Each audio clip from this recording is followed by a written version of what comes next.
चांदनी तलवार तकनीक में महारत हासिल कर रहा है और यह एक ऐसी चीज है जिसे पैट्रियन जो स्वीकार करता है कि चीन में अधिकतम 4 रूप हैं। चांदनी तकनीक के लिए कोई भी मास्टर 4 से आगे नहीं गया है और गू का दावा है कि उसके पास उनमें से सभी 50 हैं। इसका मतलब है कि गू 1 घंटे में 46 नए रूप बनाने में सक्षम था, जो अविश्वसनीय है। लेकिन पैचेन को लगता है कि वह झांसा दे रहा है और अभी गू विकसित हो गया है। ईमानदारी से कहूँ तो वह शायद इस लड़ाई में और भी मजबूत हो गया है, क्योंकि पहले जो पर पैच ने उसकी जमकर पिटाई की थी, लेकिन गू ऐसे ही लड़ता है। आप जानते हैं, उसे शुरुआत में अपनी पिटाई करवाना अच्छा लगता है और फिर किसी कारण से वह कोई अजीबोगरीब तकनीक निकालता है और अपने प्रतिद्वंद्वी को तबाह कर देता है, जैसा कि वह अभी कर रहा है। लेकिन अगर पैचेन जो तलवार के चौथे रूप को नहीं संभाल सका, तो उसके 5वें, 6ठे तलवार से आगे जाने की कोई संभावना नहीं है।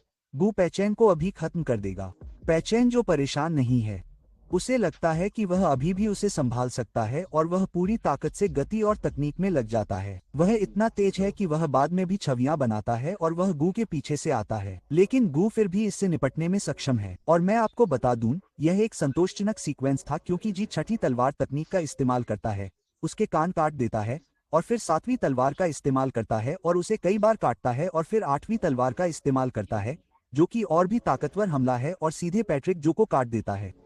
पैचेन जो अब पक रहा है, यह उस पर बहुत भारी पड़ रहा है और मुझे लगता है कि 8वीं तलवार के बाद वह वाकई हार मान चुका है। गू पैचेन जो को खत्म कर देता है। तो आप जानते हैं, पैटेड अंदाज में उसे खुद को चमकाना बहुत पसंद है। वो कहता है कि वो चीन के 7 महाद्वीपीय सितारों में से एक है, जिसके बारे में हमने अब तक लाखों बार सुना है। वो कहता है, मैं कैसे हार सकता हूँ। और जानते हो क्या, 7 महाद्वीपीय सितारे बहुत ताकतवर हैं और मुझे लगता है कि हम बाद में उनमें से और भी देख सकते हैं। मुझे नहीं लगता कि हम उन सभी 7 को देख पाएंगे, लेकिन उनका जिक्र यहाँ वहाँ हो सकता है। और बस उसे पीट देता है। जैसे अब वो जमीन पर है, वो सैमुअल से बात कर रहा है। सैमुअल से पूछ रहा है कि उसने कार कहाँ पार्क की थी। चलो सोल पर वापस आते हैं और वो पैटर्न को एक पद देने के बारे में भी सोचता है, लेकिन गू जानता है कि पैटर्न किसी भी तरह से स्वीकार नहीं करेगा, भले ही तुम जानते हो कि वो डेथ स्टॉपर है। इसलिए गू उसे मारने का फैसला करता है। लेकिन एक आदमी कहीं से भी निकल आता है, डार्क सोसाइटी के तहत पहली पीढ़ी।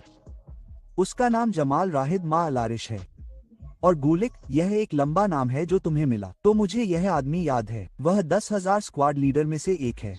वो बहुत ताकतवर है और पैचो को मौत से बचा सकता है। और सिर्फ वो ही नहीं आता, बल्कि किले पर हमला करने वाले सभी लोग। याद रखिए कि आधे सैनिक यूजे सोन के साथ किले पर हमला करने गए थे। वो वापस आकर गैंग को घेर लेते हैं। बहुत सारे सैनिक हैं। डार्क क्रोकोडाइल सोसाइटी में बहुत सारे सदस्य हैं। इससे पता चलता है कि डार्क सोसाइटी वास्तव में कितनी ताकतवर है, क्योंकि उनकी संख्या इतनी ज्यादा है कि इस समय स्पीड उनकी संख्या से कम है। हालांकि 10,000 स्क्वाड लीडर्स को छोड़कर वो शायद सभी कमजोर हैं, उनमें से ज्यादातर सिर्फ फॉडर हैं। लेकिन फॉडर को हटाने में बहुत समय लगता है और उन्होंने पैट और जो के भागने के लिए एक हेलीकॉप्टर भी तैयार किया। और मग वांग, वो लड़का जिसे जय किम ने हराया था, अब अपने पिता को अपने कंधों पर उठाए हुए है। ये बहुत ही इमोशनल सीन था, लेकिन मुझे इससे कोई फर्क नहीं पड़ता, क्योंकि ये पैट्रोन जो है वो एक समाजपत है जिसे लोगों को उंगली करना बहुत पसंद है। लेकिन हाँ, इस आदमी से सचमुच खून बह रहा है। उसे दर्द नहीं होता तो वो कहता है, ठीक है मैं करूंगा, लेकिन उसके शरीर से खून बह रहा है। वो डेथ स्टॉपर है और पैट्रिक जो चिल्ला रहा है उसे नीचे उतारने के लिए कह रहा है और अपने ऊपर अपने घावों पर ध्यान देने के लिए कह रहा है। लेकिन मुगाक वांग कहता है, नहीं, अगर ये आखिरी काम है तो मुझे तुम्हें हेलीकॉप्टर तक ले जाना होगा। हम सभी जानते हैं कि क्या होता है। मुगाक वांग खुद को बलिदान कर देता है, जो ईमानदारी से कहें तो एक तरह से बेवकूफी है। जैसे कि डार्क सोसाइटी में हजारों सैनिक हैं, तुम नहीं। तुम मुझे बताओ कि कोई भी एक व्यक्ति पैटर्न जो को ले जाने का काम नहीं कर सकता, जैसे कि यह तुम्हें ही करना होगा। जैसे कि देखो, ये सभी साहसी लोग पैटर्न जो को ले जा सकते हैं भाई, लेकिन नहीं, मुग वांग उसे ले जाता है और नजम हर किसी से कह रहा है कि उन्हें हटा दें। हमें पैटर्न जो को पकड़ना होगा, उसे भागने मत देना, क्योंकि अगर वह भाग गया तो वह बदला लेने के लिए वापस आएगा, जो कि बिल्कुल सच है। पैट्रिक जो निश्चित रूप से वापस आएगा। सही, हमें अभी पैट जो से निपटना है। सांप का सिर काट दो, ठीक है, लेकिन वे सभी नरक के लोगों से घिरे हुए हैं। रशीद, राहिद, उसका नाम जो भी हो, अपनी तलवार के साथ बाहर आता है। यह 1000 लोगों का मजबूत दस्ता नेता है। उनके लिए सभी को खत्म करना मुश्किल होने वाला है। इस बिंदु पर भाई, वे अब कमरे में पहुंच गए हैं। वे हेलीकॉप्टर क्षेत्र में पहुंच गए हैं। लेकिन भाई का खून बह रहा है। जैक किम ने उसे कुछ गंभीर चोट पहुंचाई। ठीक है, जैसे भाई ने उसे बहुत जोर से मुक्का मारा। उसके पेट में छेद हो गया यार, और वह जमीन पर गिर गया। ठीक है, वह मर गया। यह पागलपन था यार। और पेट्रा और जो, क्योंकि इन लोगों का एक इतिहास है ना? वे बेटे और पिता की तरह हैं, पिता और पुत्र। याद रखें, जैसे उसे कुछ समय पहले उठाया गया था और वह मर चुका है। पैट और जो बहुत भावुक होकर चिल्लाते हैं, जैसे नहीं, मेरे सामने मत मरना। बहुत भावुक है, जैसे अगर कोई और किरदार होता भाई तो बहुत इमोशनल होता, लेकिन इन लोगों के बारे में हम मुश्किल से जानते हैं। ठीक है, और मुझे लगता है कि इसलिए वह मर पाया। और हाँ, उसका बलिदान, उसने अपने पिता के लिए बलिदान दिया। वह कहता है, उस दिन के बाद मैं अकेला नहीं था, आपने मुझे उद्देश्य दिया, वह मेरी सच्ची जन्मतिथि थी। आपके द्वारा किए गए हर काम के लिए धन्यवाद पिताजी। उद्धरण चिन्ह। और वह अपने पिता की बाहों में मर जाता है। बहुत दुखद, बहुत भावुक। आप जानते हैं, ईजे सोन पूरी घटना को देख रहा है। यूक सोन भी एक मनोरोगी है, उसे वास्तव में परवाह नहीं है कि क्या हो रहा है। यूजे सोन वास्तव में कहता है, हम एक बलिदान को व्यर्थ नहीं जाने दे सकते, हमें तुम्हें तुरंत हेलीकॉप्टर तक ले जाना होगा। उद्धरण चिन्ह। पैट्रन जो पूर्ण अंधकार मोड में है। मोड, वह जिन रंग मोड में है, आप जानते हैं। वह कह रहा है, जो भी हो, मैं बदला लूंगा और उन सभी सैनिकों को मार डालूंगा जो मेरे लिए मारे गए। जैसे पैट्रन जो अभी भी अपने लोगों की परवाह करता है, वो साफ तौर पर साइकोपैथ नहीं है ना? जैसे उसके इमोशन हैं, जैसे यूसन साइकोपैथ है, लेकिन पैट्रॉन जो को अब भी अपने लोगों की बहुत परवाह है।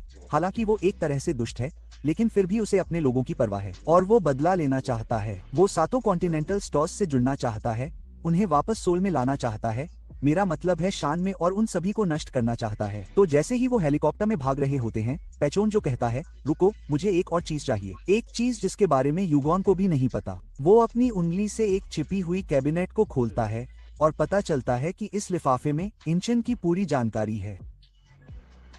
शायद इंचन के सारे परमिट, कॉन्ट्रैक्ट, सारे लीगल डॉक्यूमेंट इसी लिफाफे में हैं। इन कुछ सालों में पैट्रिक और जो ने जो मेहनत की है, वो सब इस लिफाफे में है। तो इसके साथ वो आखिरकार भाग सकते हैं। और मजेदार बात यह है कि पैच जो के कान नहीं है। मुझे नहीं पता कि वह कैसे सुन सकता है, लेकिन वह अब हेलीकॉप्टर में जाने के लिए तैयार है। यू जे सन, वे जाने के लिए तैयार हैं। ठीक है, लेकिन यह वह नहीं है जो यू सन ने सोचा था। वह पाचो का सिर काट देता है, उसे काट देता है, साफ साफ, शायद अपनी ही हायरांग तलवार से, और अब वह हीरांग तलवार का मालिक है। और इसके साथ ही पैच जो मर जाता है। इतना ही आसान है। यूजे सन के पास अब वह सब कुछ है जिसकी उसे जरूरत है। वह बस पाचोन जो का इस्तेमाल करके उसका भरोसा जीतने की कोशिश कर रहा था, क्योंकि बात यह है कि पाचोन जो बहुत ताकतवर है। मुझे नहीं लगता कि यूजे सन उसे आमने सामने की लड़ाई में हरा सकता है। वह उसे धोखा देने के लिए अपने समय का इंतजार कर रहा था, क्योंकि साइकोपैथ यूगोन वास्तव में इसमें अच्छा है। तो अब जब यूजे सन के पास सब कुछ है, उसके पास लिफाफा है, तो वह क्या करने जा रहा है? क्या वह वापस जाने वाला है? शायद नहीं। मेरा मतलब है शायद हाँ, लेकिन मेरा मतलब है वह इस समय स्पीड को कैसे हराएगा? उनके पास एकमात्र बड़ी मारक क्षमता थी, आप जानते हैं, मुगेक वान, रियू, पैच जो में डार्क सोसाइटी। लेकिन आप जानते हैं, उच को फिर से भयानक गति से उसकी गांठ पिटने वाली है। जैसे आपके पास नाजा याम है, आपके पास बिग डैनियल है, आपके पास गुइम है। मुझे नहीं पता कि गुइम मुझसे लड़ने जा रहा है या नहीं, लेकिन ऐसा कोई तरीका नहीं है जिससे एज उनके खिलाफ आमने सामने की लड़ाई में टिक सके। लेकिन मेरा मतलब है, वह बस भाग सकता है। मुझे लगता है कि एज शायद इंसान के सभी कामों